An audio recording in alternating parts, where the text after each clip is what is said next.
We've seen Shikamaru go from a slacker to a 5-star general, becoming one of the best strategists in the Hidden Leaf Village. Shikamaru has become someone that the village can depend on, as well as his friends, as we see him help Naruto through a wall that becomes an impasse. Before we can talk about that, we gotta talk about Naruto's relationship with his sensei, Jiraya. It really was a chance meeting that these two met up, because you know Naruto was all alone by himself, just sitting on that swing day by day until he got on Team 7. Now he's around people and he's starting to come up a little bit and needs help for training. When Jiraya knocked out the teacher that was helping him, he then pursues Jiraya until he helps him train. Jiraya was annoyed with Naruto, like, oh my god, this kid keeps hounding me. Fine, fuck it, I'll do this shit. And then he sees that Naruto's not functioning his chakra properly. And it isn't until he sees the seal on Naruto's stomach that he realizes just who this kid is. Now, unbeknownst to Naruto, Jiraya is the man that trained his father, who he doesn't even know is the 4th Hokage. Now Jiraya is invested in this kid. He fixes the problem with his chakra that was caused by Orochimaru and gets his seal right again, unbeknownst to Naruto. And then he's training Naruto, showing him techniques. He shows him his first summoning technique, which Naruto aces. When the 3rd Hokage dies, they have to find a replacement. Jiraiya has someone in mind. He takes Naruto with him. Naruto learns the Rasengan, a technique that was mastered by the 4th Hokage. He does it within a week. They find Tsunade, who was a classmate and teammate of Jiraiya. They bring her back to become the 5th Hokage. And throughout this time, Jiraiya is checking in on Naruto periodically. And when Naruto and Sasuke have that rooftop fight on top of the hospital, when Sasuke uses the Chidori that was taught to him by Kakashi, and Naruto uses the Rasengan taught to him by Jiraiya against one another, and Kakashi has to step in and get them to fucking not kill each other, we see Kakashi scold Sasuke, and then Jiraiya shows up, and Kakashi's like, yo, was it a good idea to teach him that move? I know you wanted to protect him from the Akatsuki, but damn, that. And then Jiraiya's like, I mean, you taught your kid an assassination technique, and he used one that size against a comrade of the Leaf? That kid's a hothead. What's his problem? And Kakashi tells him, it's nothing any different than we've seen before, especially between you and Orochimaru. It's the same relationship. Naruto sees Sasuke as a rival and a comrade. Same as Jiraiya saw Orochimaru, and we saw how Orochimaru turned out. Sasuke is in danger of going the same way. And what I love about this is Kakashi, the one that trained Sasuke in the technique of the Chidori, scolded him. When Naruto's walking, he sees Jiraiya. They don't say a word to each other. It doesn't really need to be said, especially because they kind of mirror each other as well. Jiraiya is just a wilder, older version of Naruto, but both have their serious moments. And then when Sasuke leaves the village and they beat the shit out of each other and Naruto's put in the hospital, Jiraiya's the one to tell him, yo, let that kid go. He made his choice. Same as Orochimaru did. Which is wild ironic because Sasuke is seeking Orochimaru out for power. And Jiraiya has to tell Naruto, let him go, man. Essentially telling him that his hope of finding Sasuke and talking him back into the Leaf and getting him back to be one of their comrades is a fool's dream. And Naruto's like, alright, cool. Well, if that's what it means to be smart, then I'd rather live my life as a fool. And this is when Jiraiya sees, oh, this kid's like me, because secretly Jiraiya has been hoping the same thing for Orochimaru and been doing so for years. And now he sees Naruto is really just like him, as well as someone that won't be deterred. And Jiraiya's like, alright,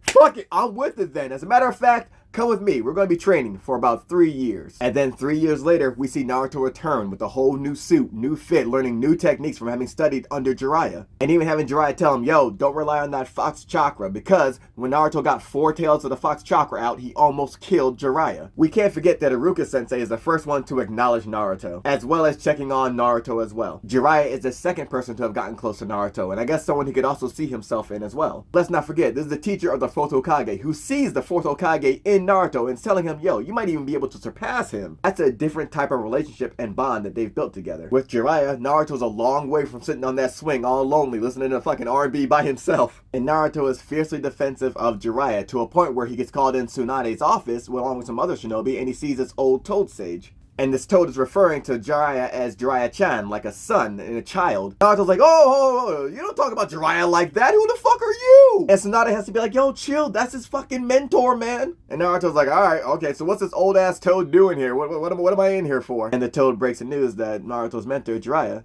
has died.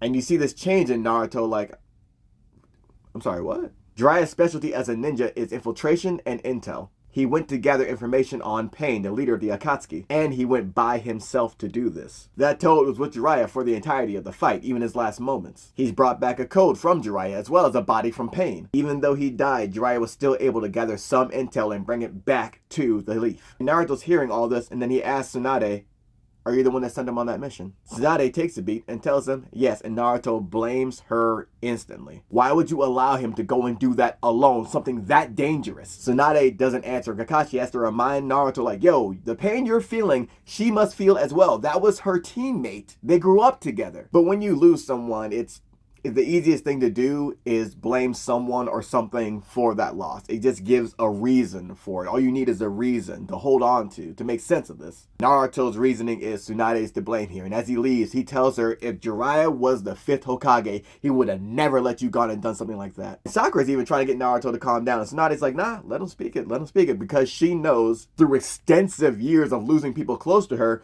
this is just a part of the process, as well as the irony that Jiraiya wanted to go and do this alone. The village needs intel on the Akatsuki, the leader of the Akatsuki. He's gonna follow up on the rumors to do that because that's his specialty, infiltration. And he's old now. Better just him to be the one that gets got if it happens. And hopefully provide some intel that can help the future of the Leaf. Honestly, it's the same way the 3rd Hokage went out when he died sealing Orochimaru's arm. Jiraiya is just doing the same thing and is gladly doing so with a smile on his face. He tells this to Tsunade and she just has to hold that shit. And then we see Naruto, after hearing this news, just going through the motions. He's walking through the leaf, reflecting on all these different times with Jiraiya, when he taught him to do that summoning technique, when they were training together, thinking that he had Jiraiya at moments, and just how wily Jiraiya was, and how fucking spontaneous he was in a fight, just like Naruto. And we even see that Naruto was training so hard that his costume was fucked up, and this is where he gets the new fit from Jiraiya. The black and orange outfit was a gift. It showed how hard Naruto was training and his growth as well. And Naruto's even reflecting on all the times they were training, and Naruto was like, when are you gonna show me an actual technique? He's like, yo, you idiot, I am showing you a technique, just be patient. Naruto's walking around town reflecting on all these things Jiraiya had done for him. And then he meets Iruka, and Iruka's like, hey Naruto, what's going on? You wanna catch up and get some ramen? And he just,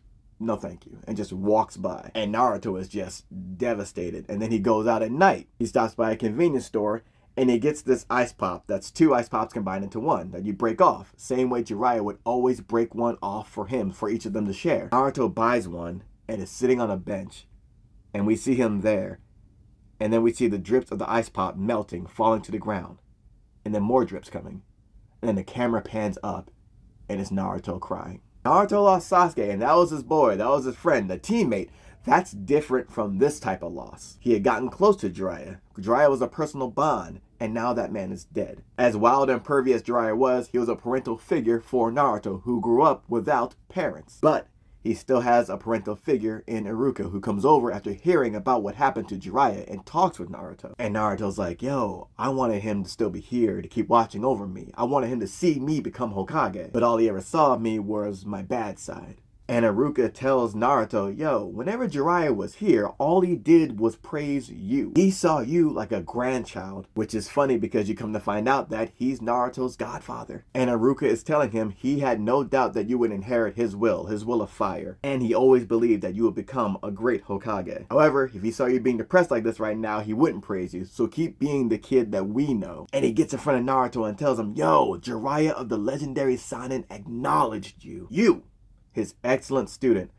And Iruka takes the ice pop from Naruto and breaks it apart the same way Jiraiya always did for them both to share. And he's telling Naruto that he can't be depressed forever. Meanwhile, Shikamaru is the one that's put in charge of breaking the code that Jiraiya left for the Hidden Leaf. He's going about talking to different people that knew Jiraiya, but without a source person that really knew Jiraiya that was close to him, there's no way to really crack the code. And after talking to Kakashi and him having no idea what these numbers could have meant from Jiraiya, Shikamaru realizes, man, okay, there's no way of avoiding this. I have to go and see Naruto. And Kakashi tells Shikamaru, could you try and cheer him up when you see him? Shikamaru says that he's gonna try, but don't get your hopes up. And he goes to see Naruto. And Naruto is in a bad way. He's like, oh, Shikamaru, what do you need? Shikamaru hands him the code, and Naruto's staring at the picture and just zoning out. And Shikamaru's like, okay, do you see anything you recognize?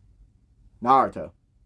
And he gets like, I'm sorry, what did you need from me? Naruto is still in a daze over losing Jiraiya, because you don't just snap back from losing someone like that. And it's probably been a few days, but that's how grief works. Even in this world of shinobi, it ain't easy. And let's keep in mind, they're teens now, but this is the first time he's lost someone close to him. Shikamaru sees this and he's like, okay, get up, come with me. And he's like, where are we going? Don't talk. Just come with me. Shikamaru then brings Naruto to a hospital, and he's like, what are we doing here? He's like, oh, just wait. And we see Kurenai come out, and Naruto, because of course he's Naruto, is like, whoa, what happened to your stomach? She's pregnant, man. And Kurenai tells Shikamaru that he doesn't have to keep coming here and doing this, and Shikamaru's like, nope, I cannot break this because I made a promise to Asuma. Kurenai smiles, and as she walks away, Naruto's asking the question to Shikamaru of like, well, what do you mean you made a promise to Asuma? He tells Naruto, that child is going to be a student of mine one day, and there's a lot of things that Asuma left behind for me to take care of. Some important important and some not. That child is my #1 priority. I heard about what happened to Jiraya. If there's anyone that can understand losing a teacher, it's me. I know what you're going through.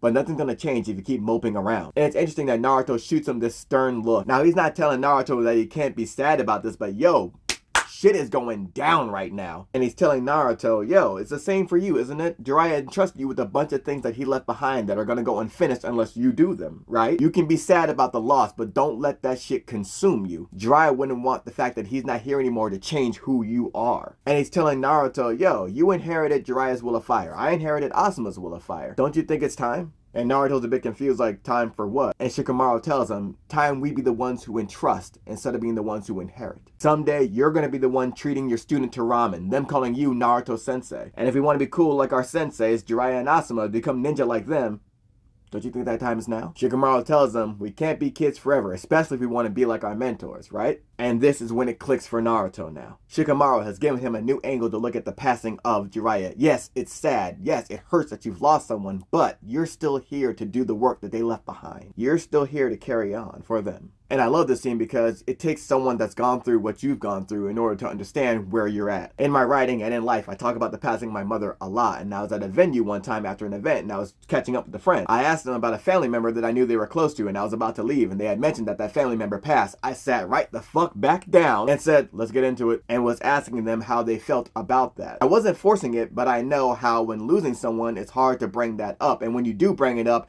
it just lingers there. And having gone through that, it's easy for me to sit and listen to someone talk about that loss. Talking about it makes this thing death that's so much bigger than all of us, just a little bit smaller and easier to manage. This even happens with complete strangers. A realtor was doing their job and mentioned that their mother had passed, and I was like, all right, let's get here and talk about it. And it was easy for them to, even though I'm a stranger, I had gone through the same thing. And it's so much easier to talk about when someone invites you to talk about it. Now that's different than what Shikamaru did for Naruto. Shikamaru showed Naruto the silver lining on the other side of the tunnel, but like Keith from Grief says, the only way out is through. And in doing that, Shikamaru helped Naruto get through a wall that would have otherwise been an impasse for him. And he was able to do that because he had lost his teacher, Asuma, and been through this already. And it's ironic because Shikamaru told Asuma that he didn't want to go and join the feudal lord and shinobis like Asuma did because there was a chance he might be needed by the village or his friends. I'm sure he didn't think it'd be helping him navigate a friend through the loss of a teacher like he went through, but he was there to do that. And I love that this show where folks can do all these incredible ninja moves and summon all these big monsters, that was going to all be useless to help Naruto in this moment. And Shikamaru knew what was needed to do in order to get Naruto back to his usual self and get him through the grief. Just talking with him. Just being there. Just showing him what lies on the other side of grief and loss. And it's no wonder that when Naruto becomes Hokage, Shikamaru is the one that becomes his advisor.